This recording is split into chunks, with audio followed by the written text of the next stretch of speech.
महाराष्ट्र में एकनाथ शिंदे ने जब सतारा के अपने गांव से ठाणे वापसी की थी तो ये अटकलें लगने लगी थी कि बीजेपी और शिवसेना में बात बन गई है और एकनाथ शिंदे के बेटे श्रीकांत शिंदे को डिप्टी सीएम बनाने की अटकलें भी शुरू हो गई थी। लेकिन 24 घंटे में ही इन अटकलों पर विराम लग गया। इसके बाद महाराष्ट्र की सियासत में एक बार फिर उलटफेर का गेम शुरू हो गया।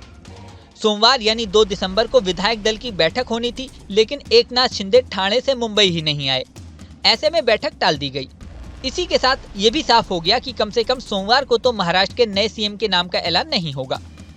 इसी के साथ दूसरी सबसे चौंकाने वाली खबर ये आई कि अजीत पवार दिल्ली पहुंच गए हैं। अजीत पवार के दिल्ली पहुंचने के साथ ही अटकलों का दौर फिर से शुरू हो गया।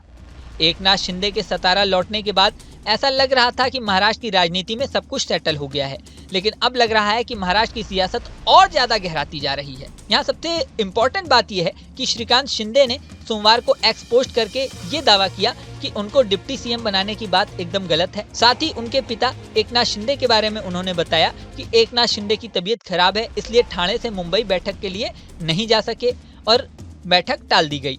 लेकिन मजेदार बात यह है कि रविवार को जब एकनाथ शिंदे सतारा से ठाणे लौटे थे, तभी कई राजनीतिक जानकारों ने दावा किया था कि हो सकता है कि विधायक दल की बैठक अभी टालनी पड़े। कमाल की बात यह है कि एनसीपी अजीत पवार के कई विधायकों ने तो ये भी दावा किया कि विधायक दल की बैठक की सूचना भी उन्हें नहीं दी गई थी।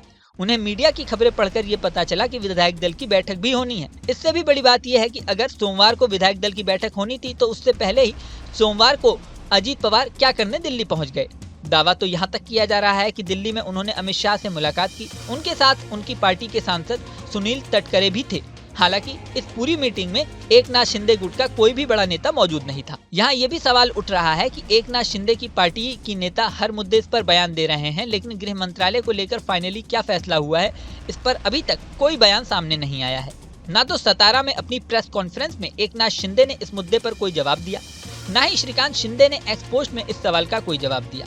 जबकि महाराष्ट्र की राजनीति में इस समय सबसे बड़ा सवाल यही है कि गृह मंत्रालय मिलेगा किसे। गृह मंत्रालय को लेने के लिए ही सारा विवाद शुरू हुआ था। वहीं महाराष्ट्र के बीजेपी प्रेसिडेंट चंद्रशेखर बावनकुले ने सोमवार को सूचना दी कि गुजरात के पूर्व मुख्यमंत्री विजय रूपाणी और केंद्रीय वित्त मंत्री निर्मला सीतारमण को केंद्रीय पर्यवेक्षक नियुक्त किया गया है। महाराष्ट्र में मुख्यमंत्री के चेहरे को लेकर अभी तक सस्पेंस की स्थिति बनी हुई है। ये तो तय है कि मुख्यमंत्री बीजेपी का होगा, लेकिन कौन होगा इस पर फैसला होना बाकी है। अब पर्यवेक्षकों की टीम मुंबई आएगी और विधायक दल की बैठक में शामिल होगी और उसके बाद नेता के नाम का ऐलान होगा। लेकिन सीएम के नाम में ऐलान में देरी, गृह मंत्रालय को लेकर स्थिति स्पष्ट नहीं होना, अजीत पवार का अचानक दिल्ली जाना, इन सबसे सवाल खड़ा हो रहा है कि महाराष्ट्र से क्या कोई बेहद चौंकाने वाली खबर तो नहीं आने वाली। इस वीडियो में फिलहाल इतना ही। बने रहें न्यूज नेशन के डिजिटल प्लेटफॉर्म पर। न्यूज नेशन अब व्हाट्सएप पर खबरों की ताजा अपडेट के लिए न्यूज नेशन के इस क्यूआर कोड को स्कैन करें।